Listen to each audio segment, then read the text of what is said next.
Hello, Namaskar and Adab to all my friends from your friend astrologer and guide Irfan once more with you from your very own channel Astro Assurance. When we look at our astrological placements, we look at where our biggest challenges are coming from, where the struggles are coming from, and we try to isolate those placements, those areas, those dashas, those transits which we think will bring us bad luck or our challenges. However, generally the biggest challenge which comes is not from a very evident dasha or a very evident transit which is telling you or screaming in your face that I am going to trouble you. That is not such a big challenge because we can be prepared for it. We can go slow during, say for example, a Ketu dasha or a specific Ketu antar dasha with a planet, because it is not well placed.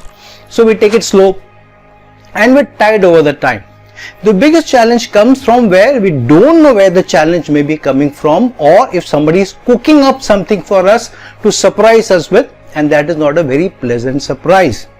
That comes from Rahu, and that is Rahus Promise. One of the very key promises of Rahu is, I will surprise you where you least expect from, good and for bad. Now it is up to you how you can turn that around into a better promise or a lesser challenging one.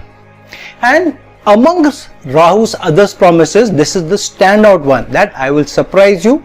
I will not allow you to fathom how I'm going to act. You may assume that I'm going to act in a certain way, but I will be acting in a very, very different way. And that is one of Rahu's promises.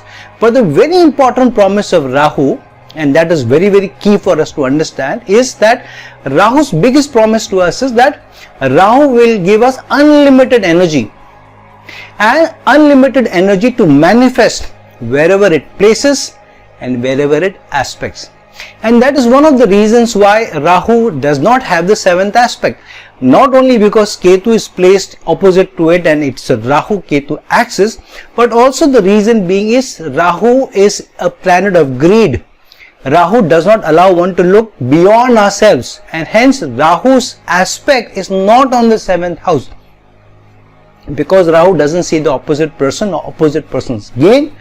Even when you are looking at opposite person's gain, it is only because we are looking that there is a higher gain for us indirectly through that person, and that's why we allow certain expectations from us, or maybe certain flexibility from others, or give flexibility to others, because in the long run there will be a vested interest for us. So Rahu will give you unlimited energy, unlimited high fire to do things. That is another thing Rahu gives you. Rahu gives you high energy through fire. Now what happens with fire? We know that if we use fire in limited means, it is very, very good. But sometimes people try and light fires to certain patches in their fields, they end up burning the entire field. Rahu is like that. If you try to manifest Rahu a little bit, thinking I will just have a little greed, you will never know when it goes out of bounds and ends up destroying you. So if you are looking at using Rahu for manipulative means, unethical means, then you are a goner. Rahu is not going to allow you to get away with it, because you can't cheat Rahu. Rahu is the one who can pull wool over anybody's eyes. If you try to hoodwink Rahu, then you are at the receiving end of Rahu's belligerence. Now, how do we make the better use of Rahu? There is a simple way how you can use the high energy Rahu and to your benefit. That is to become Ketu-like wherever Rahu is placed, rather than try to be like Rahu. Why try to be Ketu-like? Because the simple reason is astrological science has been given to us to know and understand our lives better. Astrology tells us, all the shlokas tell us that Ketu is where you have already done your karma. You have exhausted your karma. You have been there, you have done that. Rahu is where your karma is, and we miss that. Rahu being in a certain place means your karma is about that area, doing more there, contributing more there. But what we do? We misuse Rahu to get more greed out of that area. If Rahu is placed in the 4th house, then we expect more from our family, expect more in assets. If Rahu is in the 10th house, then there is a greed to grow higher, to grow faster, to get that corner office, to get a better salary, to get a better role. Rahu is in the 7th house, then we want a good looking spouse, we want the better looking spouse and all that. And sometimes when we don't get that spouse, within a fraternity, within a community, within a caste, within a religion, then we don't mind looking outside also to get that kind of a spouse. And hence many times Rahu in the 7th house makes you get somebody who's more unusual from your own culture, from your own caste, from your own society, from your own social strata. And so Rahu gives that unusual thing in that person whom we looking at as a partner. And not one. If Rahu is strong in your 7th house, every relationship that you get into, it will give you somebody unusual, because you are not able to work within limits. Rahu gives you unlimited energy, unlimited greed, and generally Rahu makes you look outside of the boundaries or do things outside of the boundaries. So even in expectation from spouse, from a committed relationship with Rahu is in the 7th house, you go outside of your caste boundaries, outside of your community boundaries, outside of your social strata, outside of your religion, outside even your region maybe. And that's how Rahu manifests. It makes you push the boundaries. But what happens when you push the boundaries of using fire? Fire gets out of hand and it burns everything in its wake, and sometimes you burn down your own house because you're not able to control the Rahu energies. And that's a strong manifestation for us.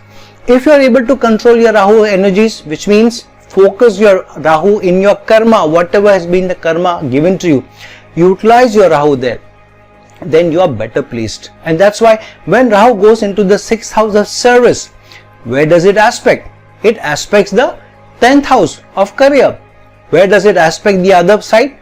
It aspects the 2nd house of earning a living and your livelihood, but also the house of principles and values. So if you're doing service, then Rahu will be focused on your career, which means your karma is getting connected to service.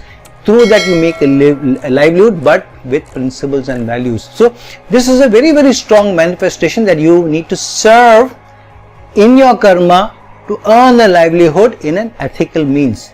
And every placement of Rahu will use some or the other dissemination. I have already made this video Rahu in different houses and Rahu in different signs, and also the aspects of Rahu. Please see that.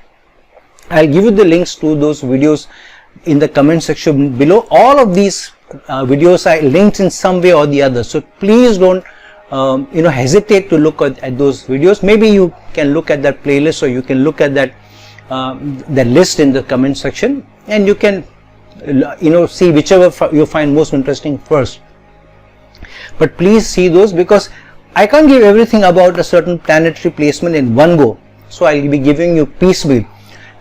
But you have to watch all of them so that you are able to see the linkages and then come up with a more final or more holistic approach or holistic manifestation or understanding about a certain planet and its placement. So similarly is about Rahu. Please see those videos. So when you become Ketu like, because you're doing your focus on your karma and doing for others, your karma is never for you. Your karma is always for others, to make the life of others better, and through that serve the supreme energy. So if you become Ketu like, where you say, okay, this is my karma, I am going to be focused here, then Rahu will make you or give you 10 folds more, which Ketu might not give you 10 folds more.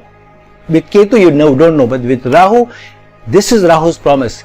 If you become more Ketu like, you have no expectations from that particular area, you focus on your karma, Rahu gives you. Now the flip side to this is, now you may say, oh, Irfan had said wherever Rahu is, do more, Rahu will give you later. So now you start becoming Ketu like there, but you're always looking at 2 years have passed, I've been Ketu like in the area where my Rahu is, maybe now Rahu will give me. After 3 years, maybe now Rahu will give me. So what are you doing? Where are you Ketu like?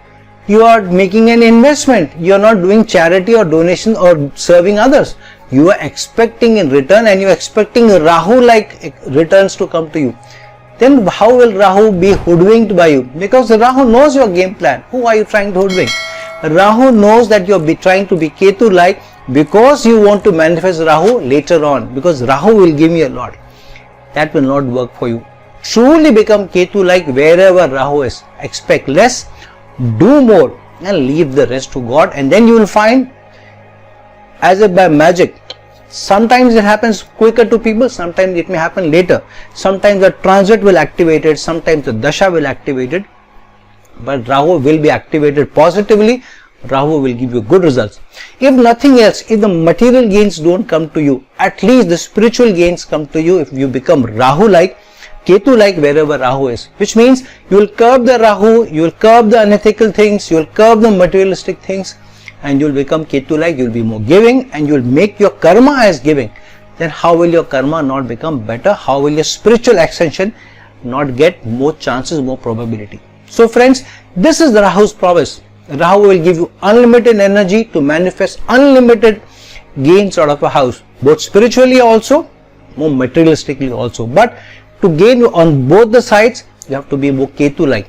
Second, Rahu will give you very, very high energy to make everything possible, to break boundaries, to get very, very unusual, explosive gains out of a house. But again, to manifest it, please curb the unethical behavior, the immoral behavior. Try to do more in the area of the house and be Ketu-like, contribute more, leave the rest to God, be spiritual how you approach that house, and see how Rahu will then turn out its promise to be one of the biggest promises, the biggest gains for you, both at a materialistic level as well at a spiritual level. So friends, understand the placement of Rahu in your horoscopes also better. Do look at my other videos, Rahu in different houses, Rahu in different signs. What is the meaning of Rahu Ketu? Access what is the deeper meaning of Rahu's placement. Please understand the Rahu's promise is there, definitely there for you to be able to manifest if you end up becoming more Ketu-like in the area where Rahu is placed in your horoscope. So friends, like this video, share this video, and if you're looking for a personal consultation from me, please reach out to me at the links given below. Until some other time with some other video, this is your friend, astrologer and guide Irfan signing off.